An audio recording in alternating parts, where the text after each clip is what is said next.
Саламатсыңар балдар, кутман күнүңөр менен. Мындан ары силер кыргыз тили сабагынан 10 класстар үчүн 4 чейректин программалары камтылган теле сабактарды көрө аласыңар. Анда эмесе 4 чейректин 1 темасын баштасак. 4 чейректе кыргыз тили сабагынан биз силер менен морфология жана кеп маданияты деген бөлүмдү өтөбүз. Анын ичинен бүгүнкү биздин силер менен өтө турган темабыз этиштин татаал формалары, алардын мүнөздүү белгилери. Алгач морфология эмне экендигин эстеп алсак балдар. Морфология бөлүмү бизге эмнени үйрөтөт? Кадимки эле сөздөрдүн жасалышы, курулушу жана сөз түркүмдөрү жөнүндө маалымат берүүчү грамматикалык бөлүм морфология деп аталат.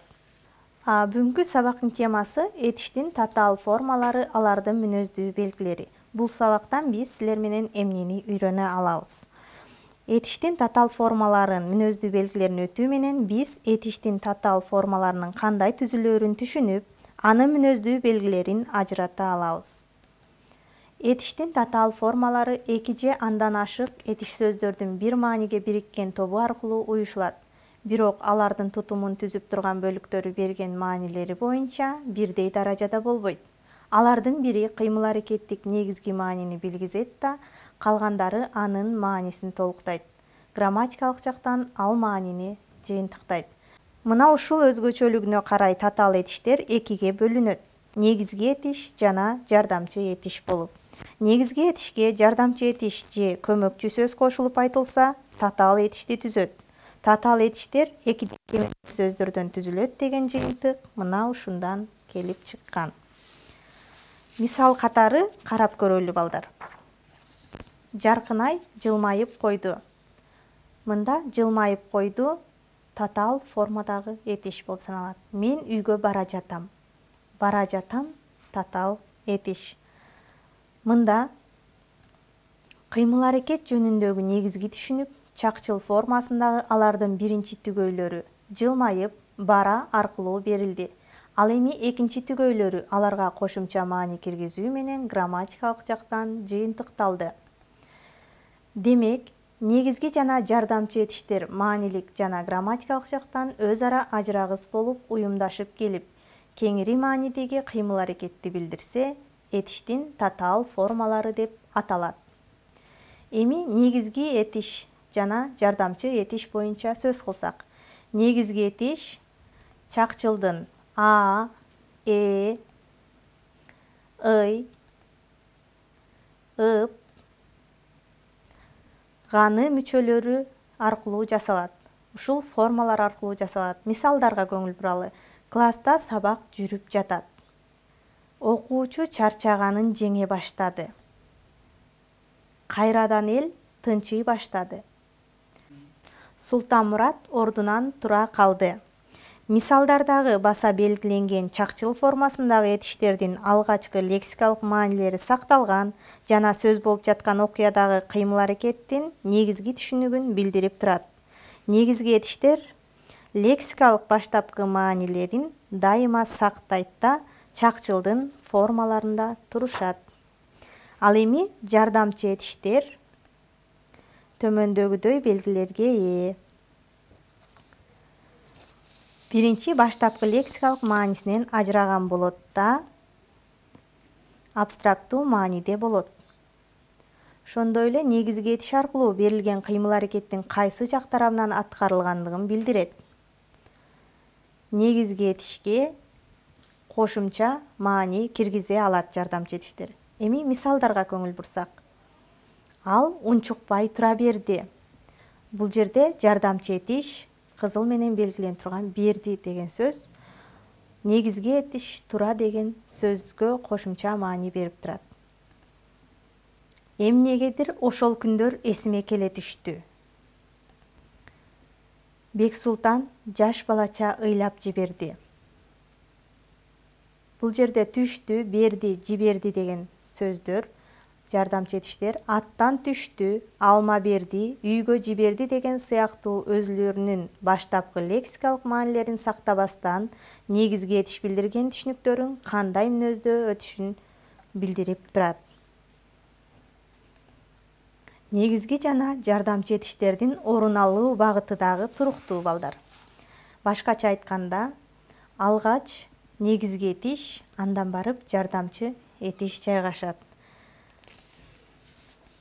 Эскертүү: чакчылдар менен жак формасындагы этиштердин айкашы дайыма эле этиштин татаал формасын түзө бербейт.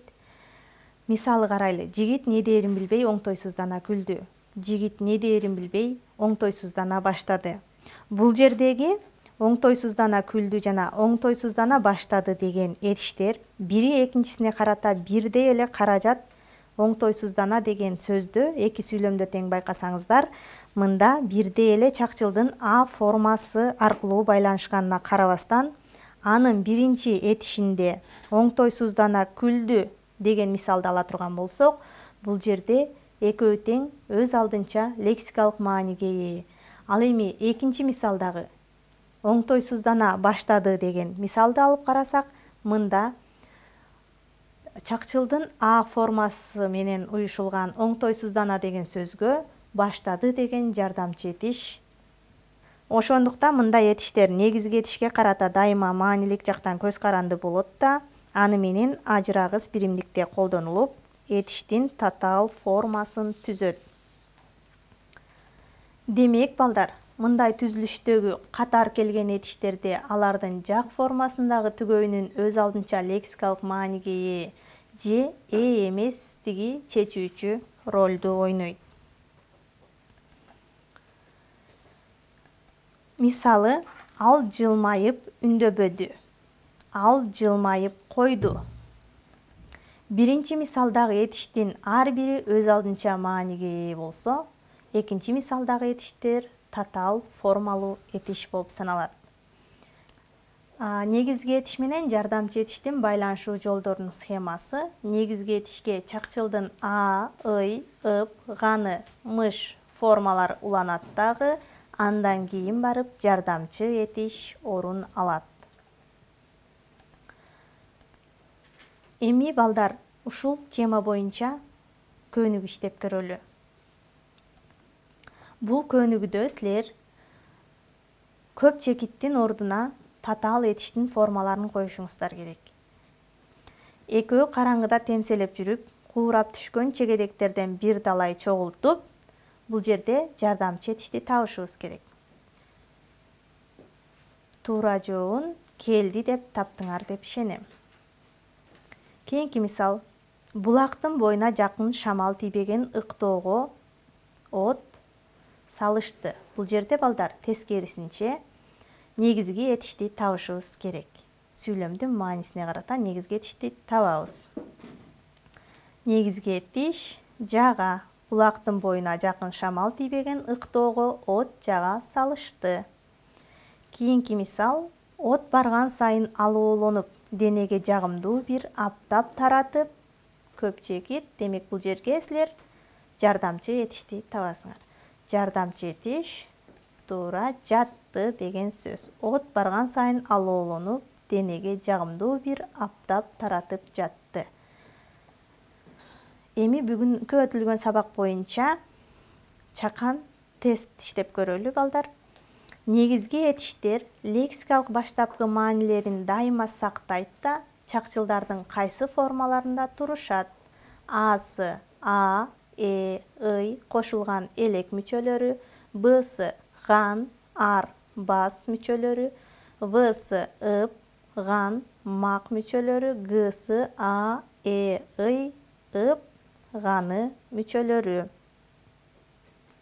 Ойлонобуз. Туура жообу Гсы А, Э, ый, ып, ганы мүчөлөрү. Экинчи суроо: чакчылдар менен кайсы формадагы этиштердин айкашы дайыма эле этиштин татаал формасын жарата бербейт? Асы чак, Бсы негизги, Всы жардамчы, Гсы жак. Эми туура жообун ойлонобуз. Туура жообу 4-үнчү вариант. Чакчылдар менен жак формасындагы этиштердин айкашы дайыма эле этишти татаал формасын жарата бербейт. Туура жообу 4-вариант. Чакчылдар менен жак формасындагы этиштердин айкашы дайыма эле этиштин татаал формасын жарата бербейт. Ушуну менен бүгүнкү сабагыбыз аягына келип жетти. Бүгүнкү сабактан өзүңөргө керектүү жакшы маалыматтарды алдыңар деп ишенем. Кийинки сабакта жолугушканга чейин сак саламатта болгула.